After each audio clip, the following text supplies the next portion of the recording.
12, 2020, government and industry representatives from the election security community issued a joint statement reflecting a consensus perspective that the 2020 election was the most secure in U.S. history.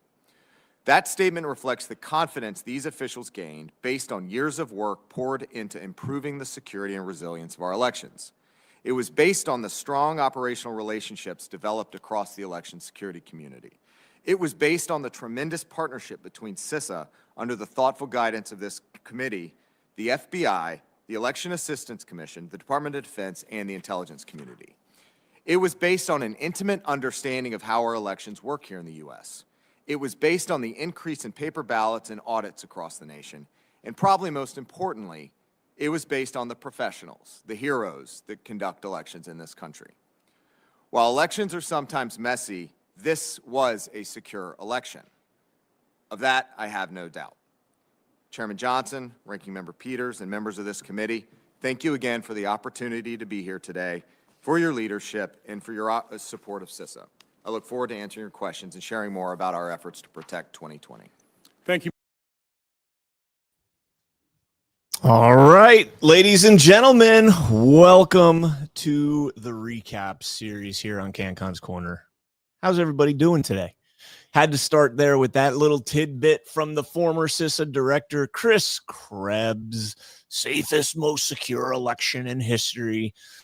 So on this series, guys, for those of you that may not know, because I'm actually doing this live on Rumble as well. I had kind of said I'm only going to do it over on YouTube, but I am actually doing this live on Rumble as well. So this is a recap series. So this is stuff that you may already know if you've been watching, if you followed me over to Badlands, followed me on X and whatnot, if you followed me over at Gateway Pundit, especially, because this is literally, we're going to cover the story today that got me the work for the Gateway Pundit. This is what led me to end up working for Gateway. And so we're going to cover this tonight. Shouldn't be too terribly long. There's about 3 stories in all that tie into this. And from here, though, you kind of start to lay the foundation of what took place following the 2020 election, the censorship regime, the ban hammers that came down on all platforms, Twitter, Facebook, YouTube, obviously. So we're going to get into all of that tonight, and I am looking forward to that. Before we do that, I do want to mention real quick, I have 2 sponsors on this platform here. So you guys, Christmas season is right around the corner. So check out the Patriots over at mypillow.com, Mike Lindell especially. Jump over to mypillow.com to get all your Christmas needs. Get everything from the slippers, which are my favorites. Can't say enough good things about them.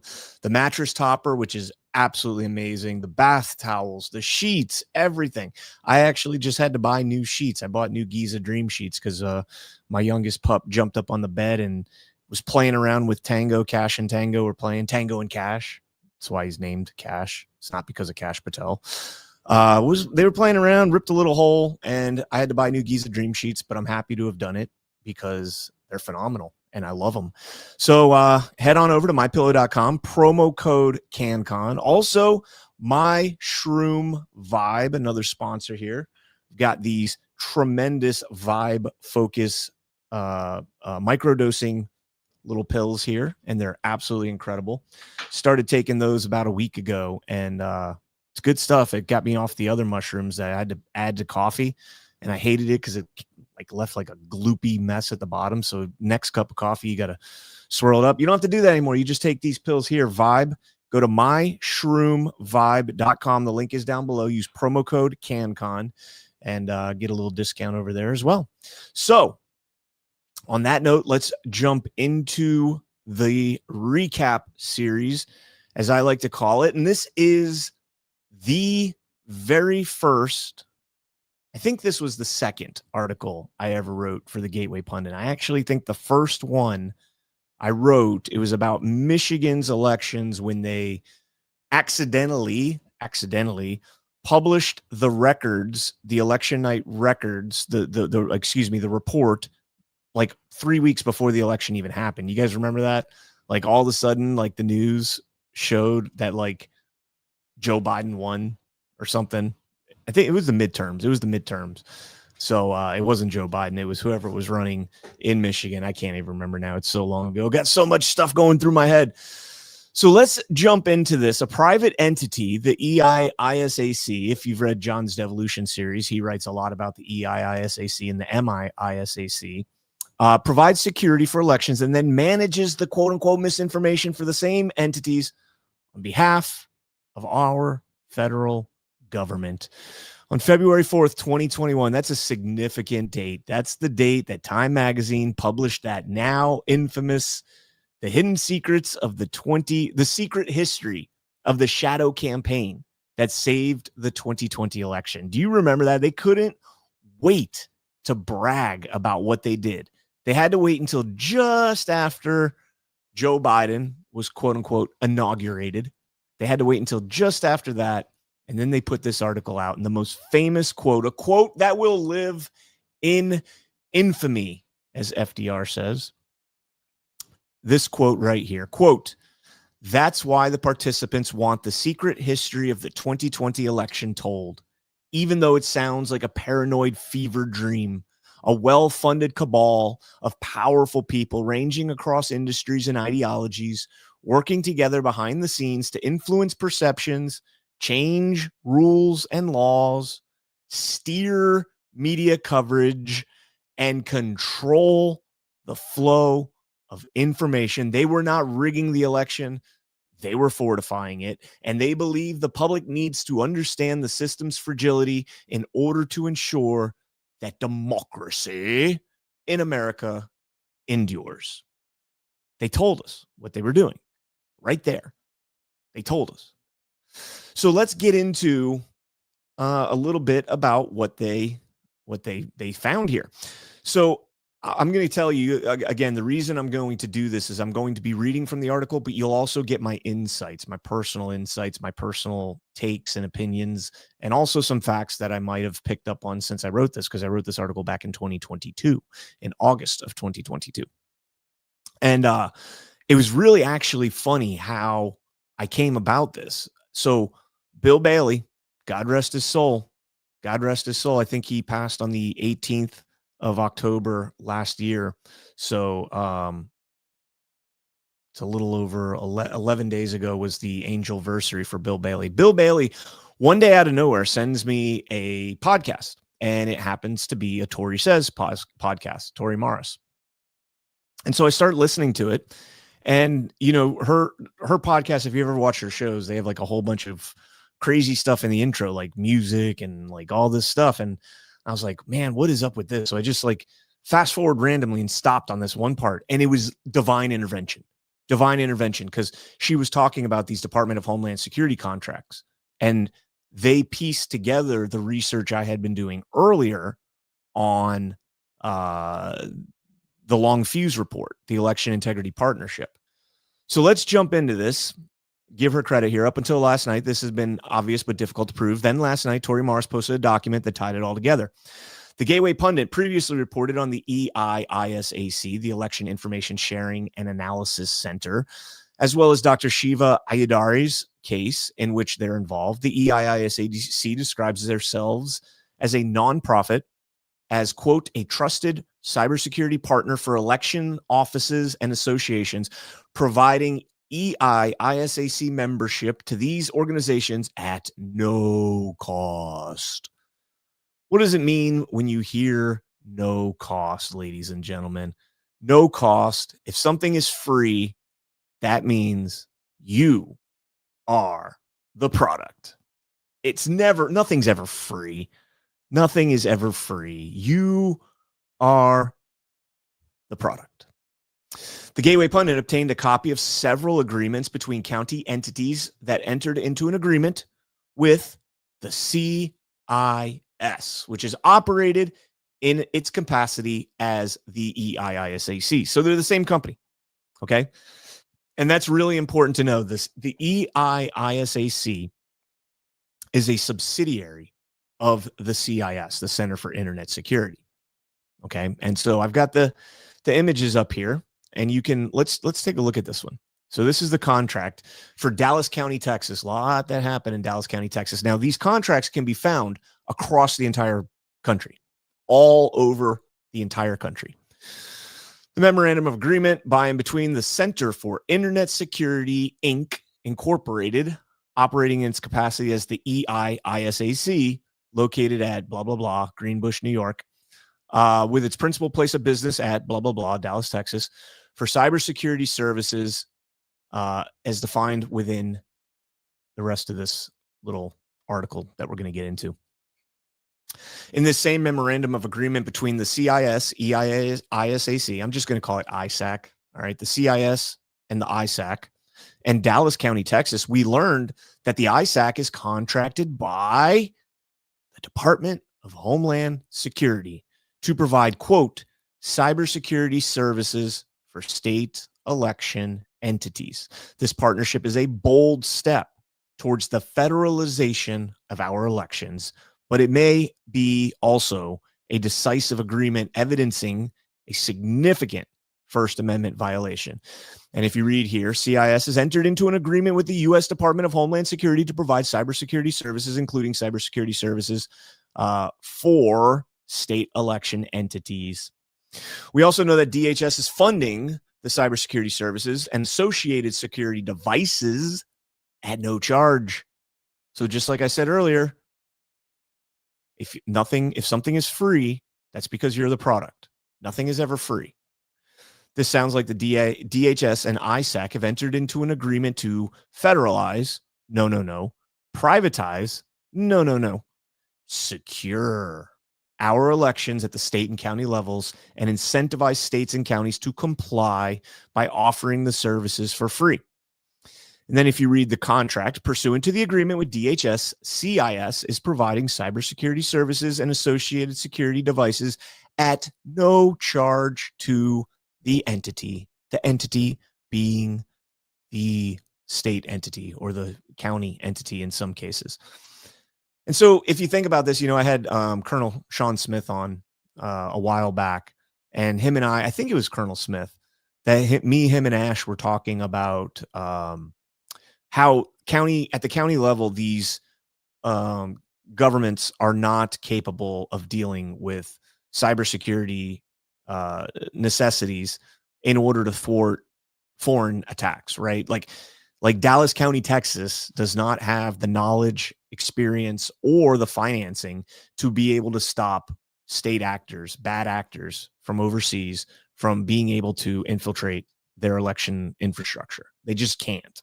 You're talking professionals, a team of professionals that would cost, millions of dollars a year in order to be able to do this.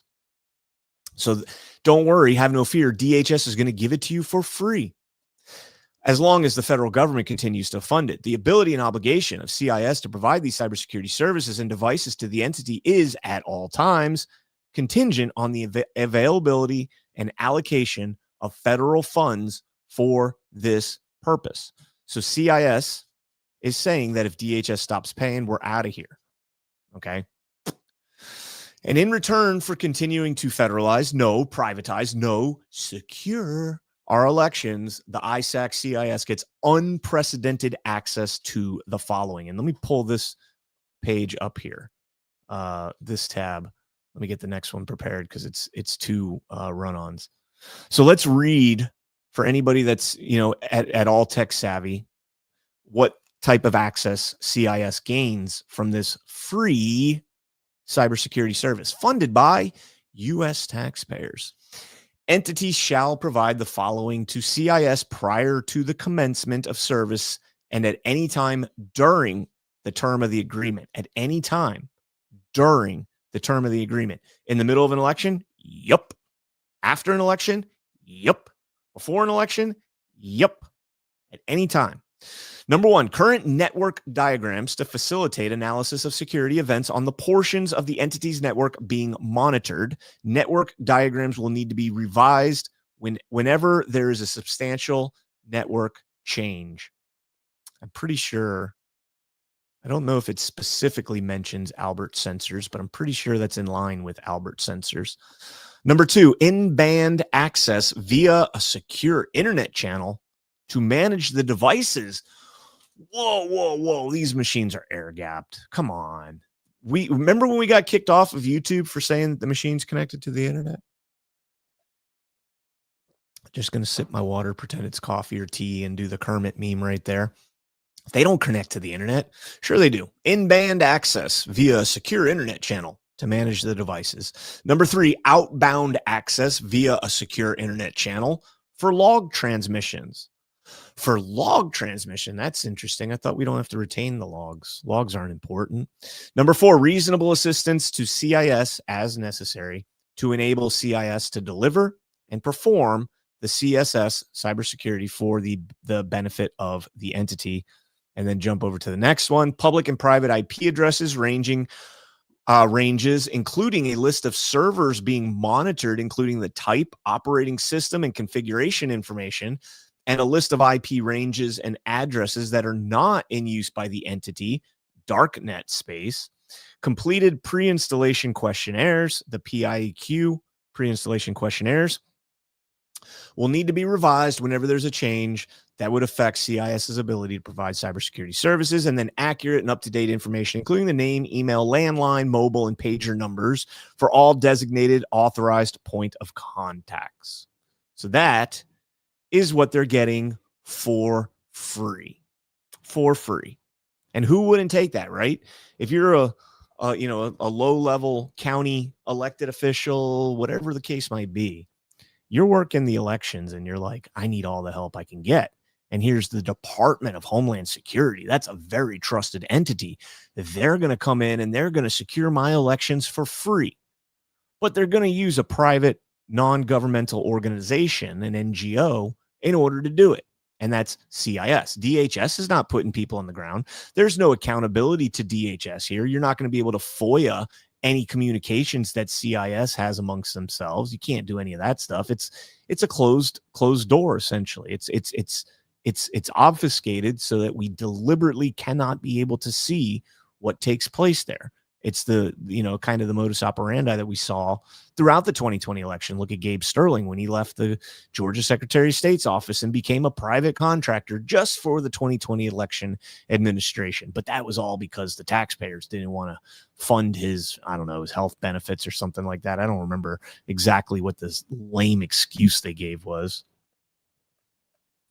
All right. If you guys have not done so yet, on YouTube and Rumble, can you guys please smash that thumbs up? And don't forget to check out our sponsors, myshroomvibes.com and mypillow.com. Promo code CanCon for both of them. Reading on, as if it wasn't bad enough that a private third party is entering a contractual agreement with the federal government to do pro bono work for the states and counties in securing their election infrastructure, there may also be a major First Amendment violation. A little-known report from the Election Integrity Partnership titled The Long Fuse Report, and previously reported on by the Gateway Pundit, lays out the involvement of the ISAC in acting as a, quote, singular conduit for election officials to report false or misleading information to platforms. The ISAC served as a one-stop reporting interface. Let me just read directly from, this is one of my favorite images that I have saved in my phone. Let me pull this up. EIISAC coordination across local and state government. Coordination, an NGO coordinating with local and state government.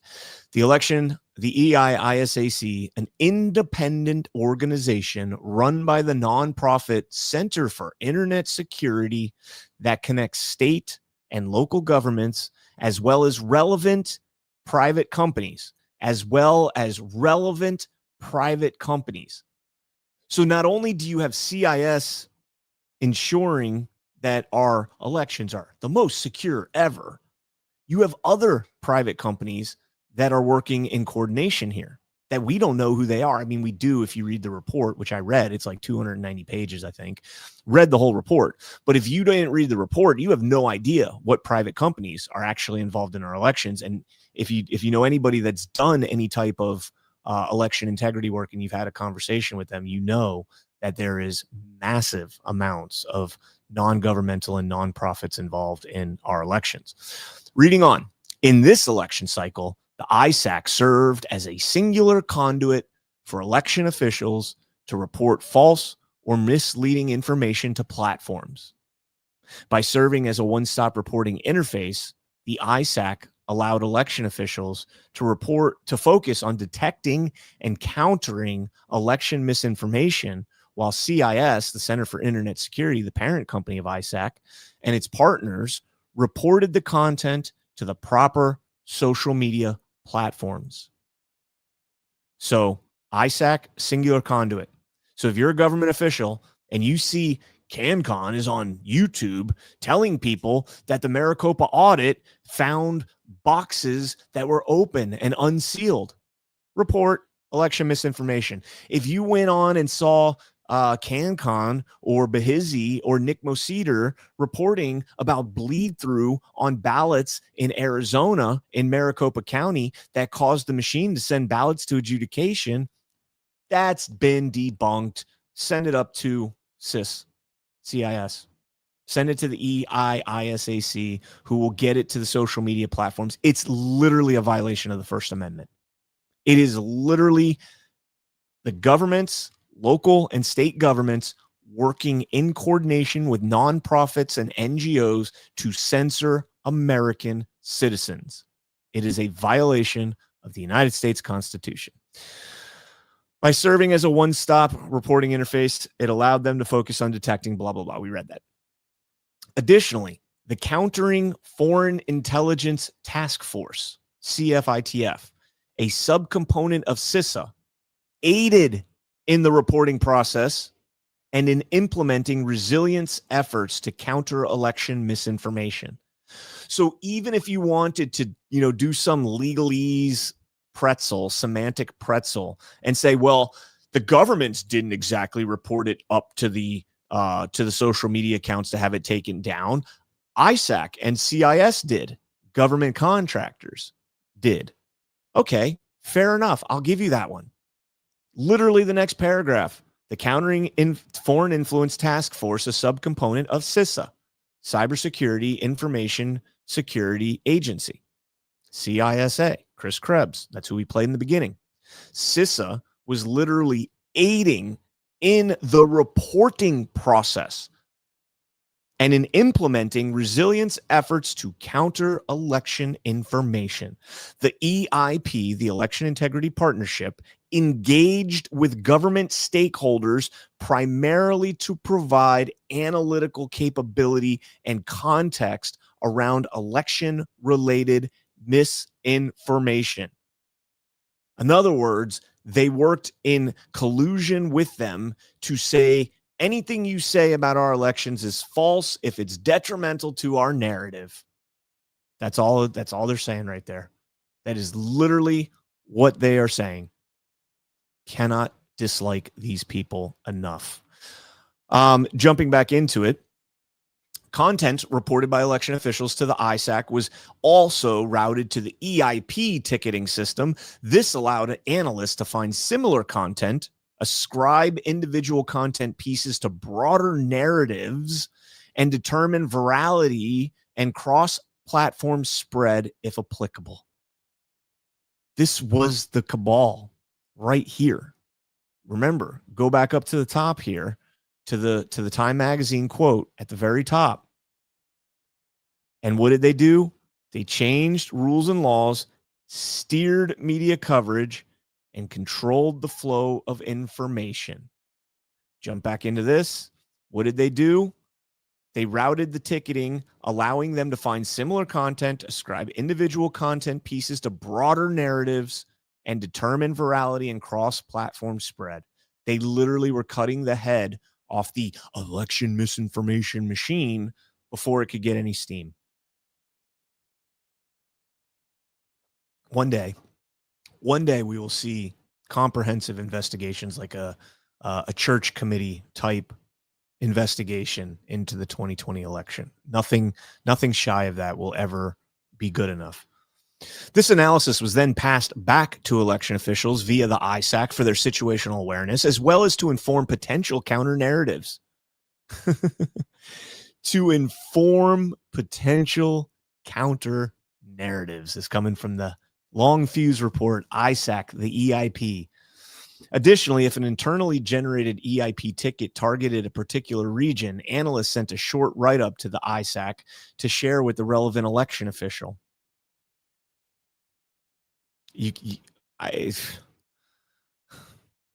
This allowed the state. If we knew this is what we were up against in 2021, the band, we might have been able to respond differently.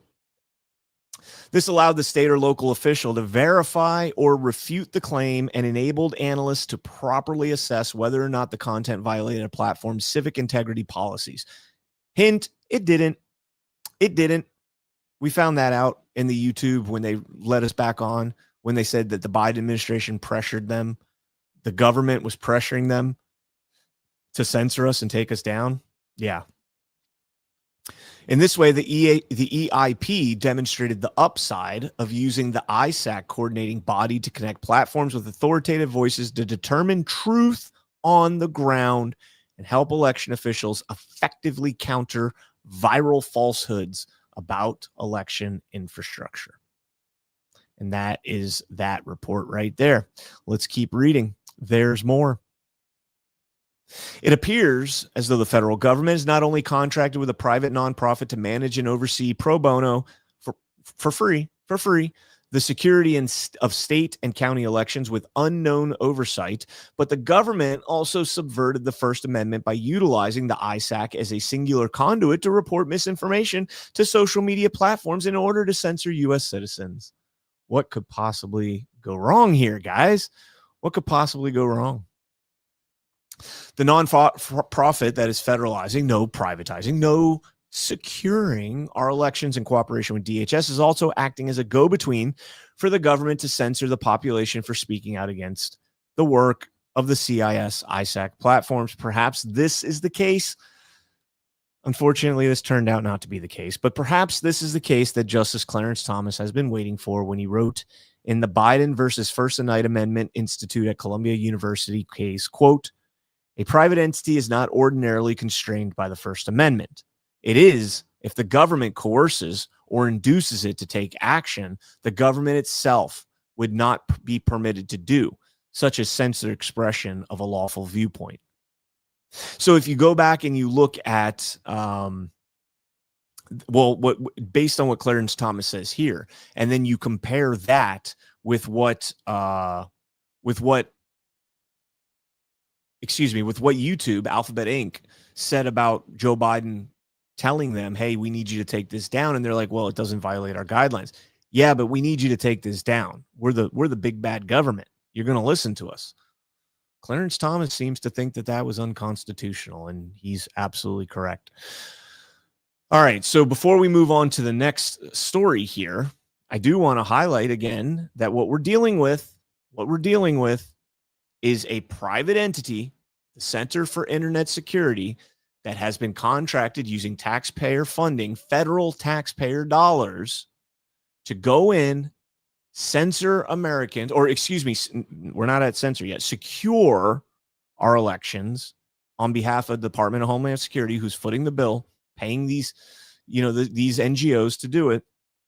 And then on the flip side of that, the same company that's securing our elections also gets to get out in front of any narratives, any misinformation, any disinformation by working in coordination with a bunch of colleges. Washington University was in here. We'll get into that. Let's dive into who the EIP is.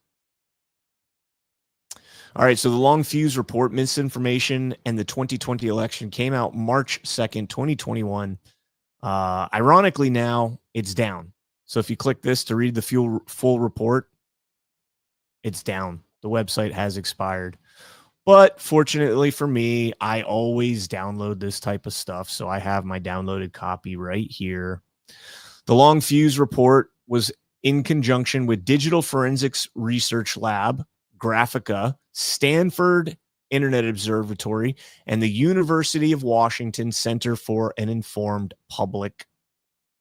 There's a bunch of other organizations that were involved in this. Let me see if I could find some of them just by going off the top of my mind. AARP. Here we go. Let's zoom in on this clip right here. partnership, reading from right here, the partnership engaged with Common Cause, national and regional chapters of the NAACP, the Healthy Elections Project, the Defend Digital Democracy Project, MITRE, regional chapters of the AARP, and the National Conference on Citizenship. So when you see AARP, they literally, let me see if I could find this real quick. Let me get this. The AARP collaboration was maintained by the Center for an Informed Public and was notable because it involved empowering and training retired adults to identify false or misleading information as part of a fact check ambassador training program. The EIP worked primarily with the Washington State chapter of the AARP, but informational training sessions were shared with other chapters around the country. So think about that. Think about that. The EIP empowered the AARP to activate retired senior citizens in Washington State to sit there and spy on you. Let that sink in. The AARP empowered its base to spy on you. One person, one vote says, get the NGOs out of our election. Amen. 100%. 100%. Okay, so let's move on from that and jump into the next article here. And this one's much shorter, much shorter. All right. So this was another article I wrote about a week later after that first one. Fiona Hill to moderate cyber disruption and disinformation discussion at the Naval Institute. Who is Fiona Hill? Fiona Hill was the one that testified in President Trump's 2021 impeachment regarding the perfect phone call. It's September 2020, excuse me, not 2021. Regarding the perfect phone call. She was the one that testified that it was not the perfect phone call, that President Trump tried to do a quid pro quo on Vladimir Zelensky. Even though she wasn't on that phone call, I noted that she was friends with Igor Danchenko, who's the researcher that was responsible for the Steele dossier, as well as the author of the Steele dossier himself, Christopher Steele. But the big takeaway from this was this little tidbit of another person that was speaking at the event, and that is Dr. Biljana Lilly, who is the geopolitical risk lead at the Krebs Stamos Group. What is the Krebs Stamos Group? The Krebs Stamos Group is Christopher Krebs and Alex Stamos leaving NGO and the public sector, Krebs leaving CISA, and Stamos leaving, well, first he left Facebook as the chief security officer over at Facebook. Then from there, he not only started, but he also was the director for the Stanford Observatory Group, which was part of the Long Fuse report. They were one of the key people at the EIP that drafted this report, the Election Integrity Partnership. It's funny how they name that. What a misnomer that is. Okay. So jump back into this. Do you guys remember? This had to be 2020, December. I'm going to go with December of 2020, the SolarWinds hack. You guys remember that? I was doing, if you guys were watching me back then, you might have watched the live stream where I went into Dominion's website, got to their back-end login. I didn't hack into them. I don't know how to hack into them. I couldn't do it if I wanted to. But we showed you that at that time, Dominion was secured using SolarWinds. They were using, I think, the ServView, right? Now, this was all the Orion. The hack was the Orion platform. There's questions about whether or not Dominion used the Orion package, but they definitely were SolarWinds clients. Now, SolarWinds had what was like one of the biggest hacks in all of U.S. history. biggest hacks. They had no idea how extensive this hack actually went. The only thing they could tell us was that it totally did not interfere with our election infrastructure in any way, shape, or form. These companies, they hack in to get into the DOJ and all this other stuff. Nobody would ever want to hack into our elections, because what's the point in trying to control a $26 trillion economy by getting a particular person elected? Why would you ever do something like that? That's so stupid. Being very tongue-in-cheek. So Krebs and Stamos, they leave government service and NGO service together. All right. Start this internet security consultancy firm, cybersecurity consultancy firm. And wouldn't you know, their first customer is SolarWinds.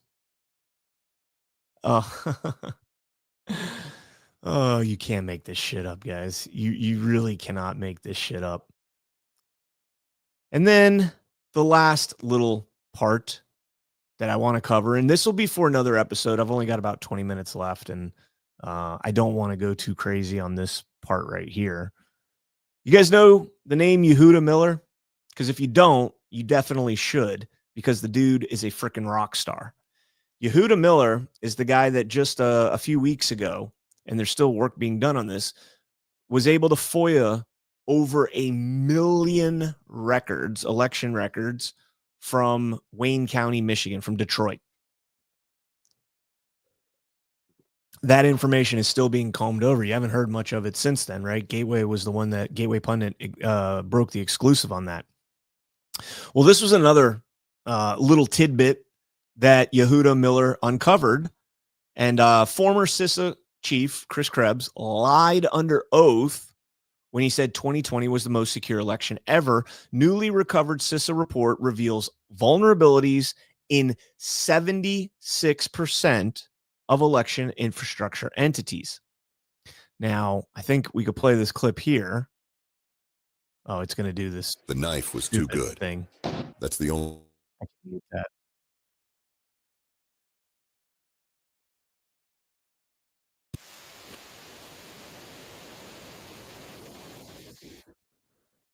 All right.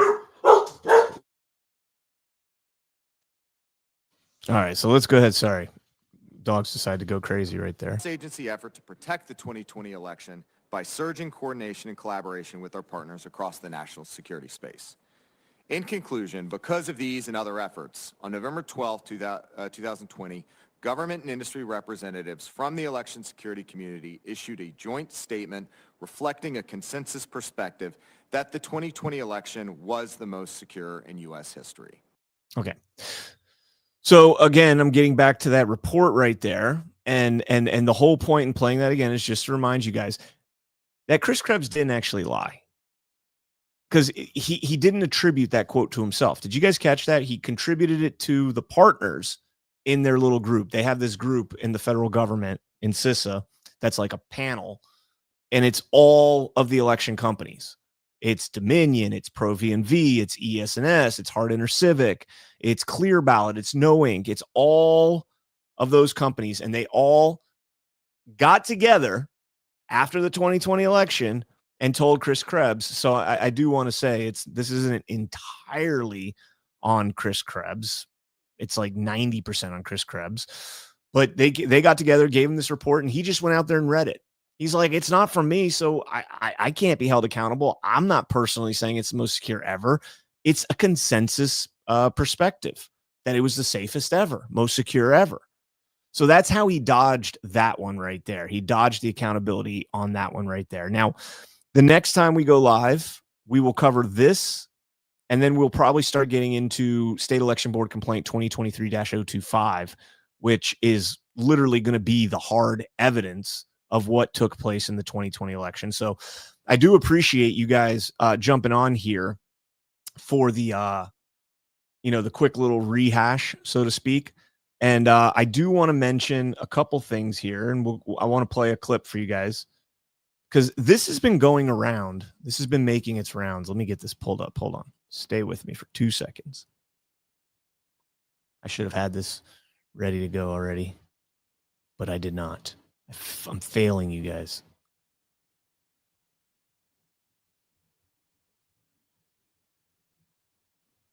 All right, I want to play this clip because I don't know why all of a sudden this is making its rounds again.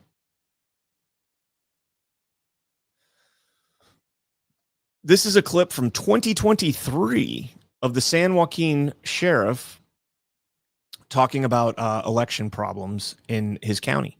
The way the voting system is structured, we see quite a few flaws. You're able to register even if and cast a vote if you don't live in the country, as evident of his brother in Pakistan. I think we have some evidence of 2 or 3 other people out of the country that voted. Is that correct? Yeah, approximately 2 or 3 other people out of the country, as well as people residing outside of the district. Okay. The online voter registration system, it seems to be an honor system. Anybody can put information in there to register to vote. All you have to do is click a box and say that you're not lying, and then you'll get an email from the Secretary of State or something in the mail saying, thank you for registering to vote. And there you are. Once you're on the voter rolls, anytime an election comes around, guess what? You get mailed a ballot, right? You get mailed something to vote. So we found that a little bit problematic. Okay, so that is the report that that's getting spread around online. Now, I did, of course, hold on, I'll play the clip that I posted of this back in 2020, February 20th, 2023. It got 1.6 million views. So it's not like this thing went, not widely noticed, right? A lot of people saw this. 1.6 million views is a lot of views for 2023, just after the Elon Musk buy, like 2 months after. I think he bought it in November of 2022, right? So this is February, so 3 or 4 months later. All right, check this one out. So some of the anomalies that citizen that called the meeting with us pointed out, they noticed that there were about 93 people that were registered to vote or on the voter rolls. Whether they cast a ballot or not, we're not going to get into that. Just the fact that they were on the voter rolls with a birth date of 1850. There were 232 people registered to vote with an address to our local prisons.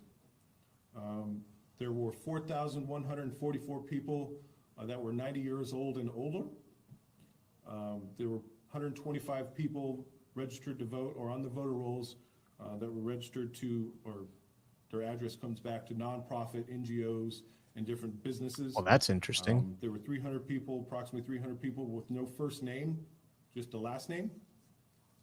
There were about 110 people that were possible double voters, basically the same name, date of birth, address, but 2 different voter ID numbers. People were registered to vote at various shelters and all that. And we even found one person on the voter rolls by the name of Jesus Christ, which we found kind of interesting.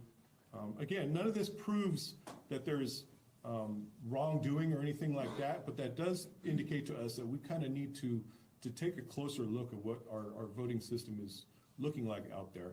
And we're working closely with the Register of Voter. We've brought up these issues with her, and she's addressing those on her end, and we're kind of developing a plan, because our ultimate goal is to restore people's faith in the voting system. And so, we're creating a relationship with her. And a lot of times people come to us and they say, hey, what can we do? Well, my recommendation is create a relationship with the Register of Voter, with your local sheriff, with your board of supervisors, with your DA, and just make sure that your county, whatever you live in, is secure as much as it can be. All right, so there you have it. He's giving you all the tips right there. Look, those numbers, I believe those numbers were just in San Joaquin, Phoenix. Joaquin Phoenix is the actor. San Joaquin County, California.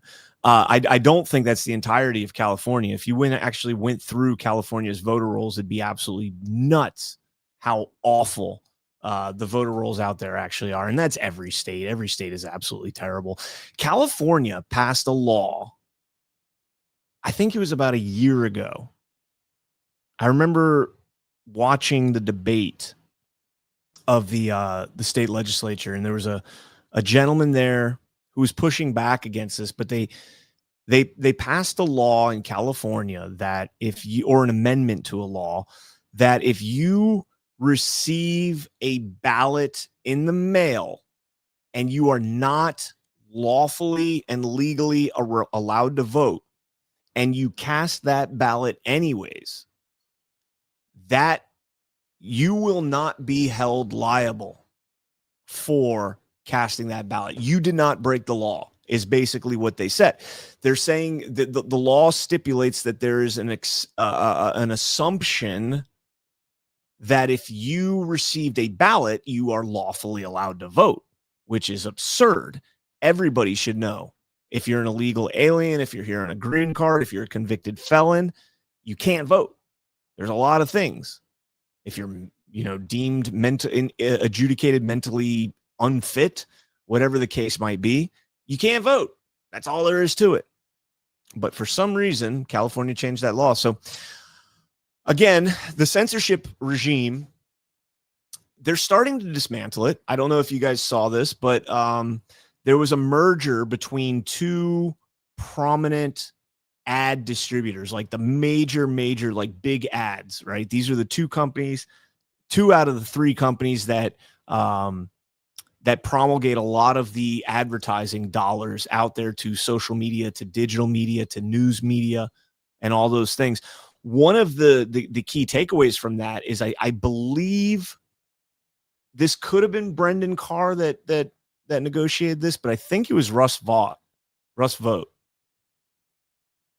I think it was Russ Vogt that negotiated this, but basically negotiated that they're no longer going to censor and withhold advertising dollars based on your political ideologies, your religious beliefs, or anything along those lines.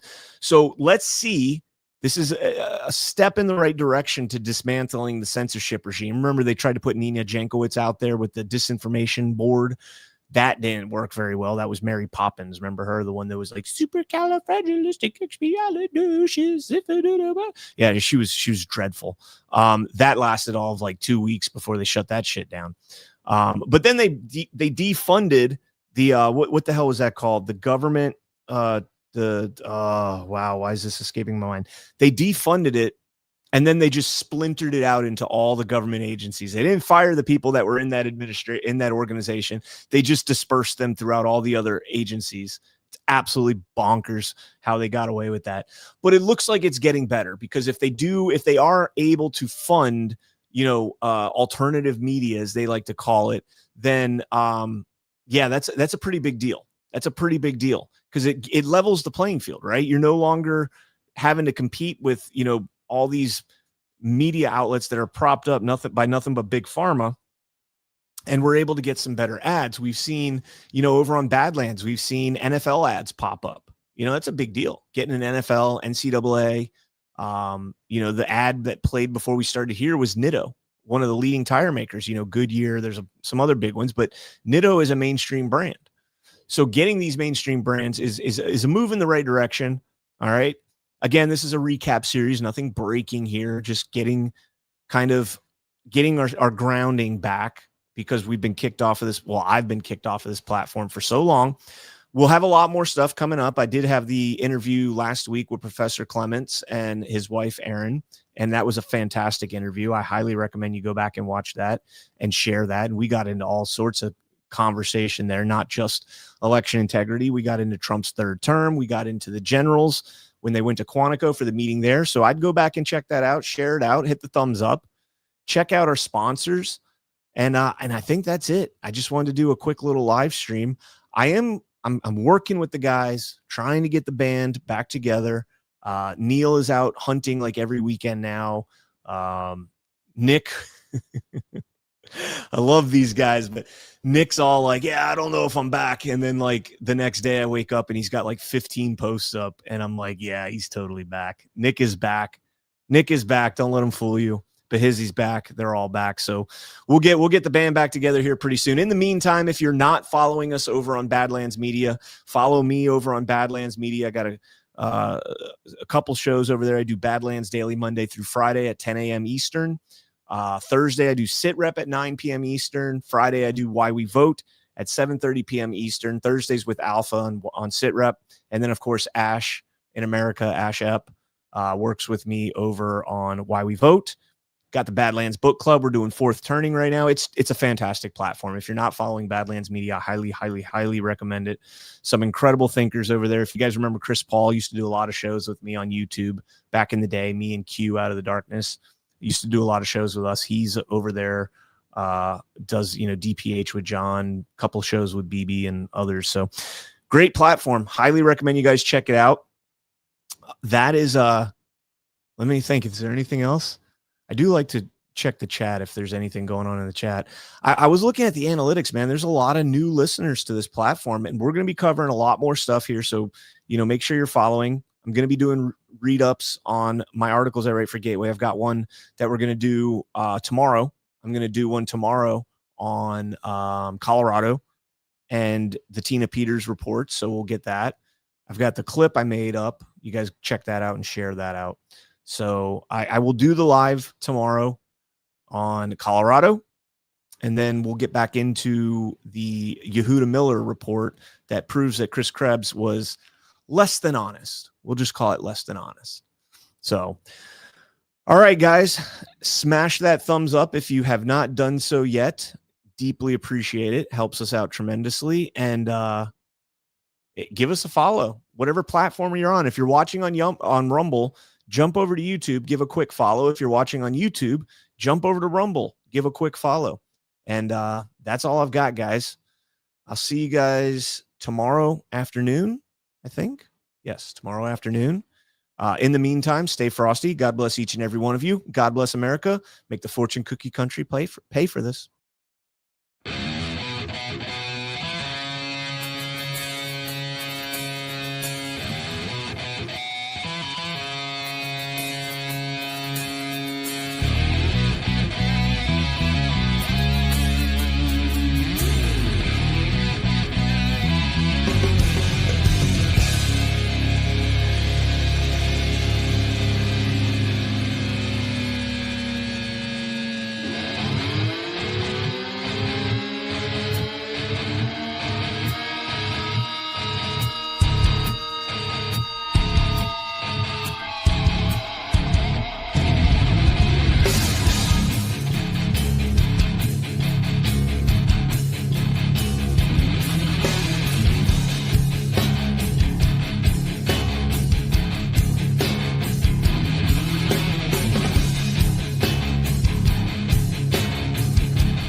It is a reliable source. It's what they used to lock us up for January 6th. The same data. The same exact data.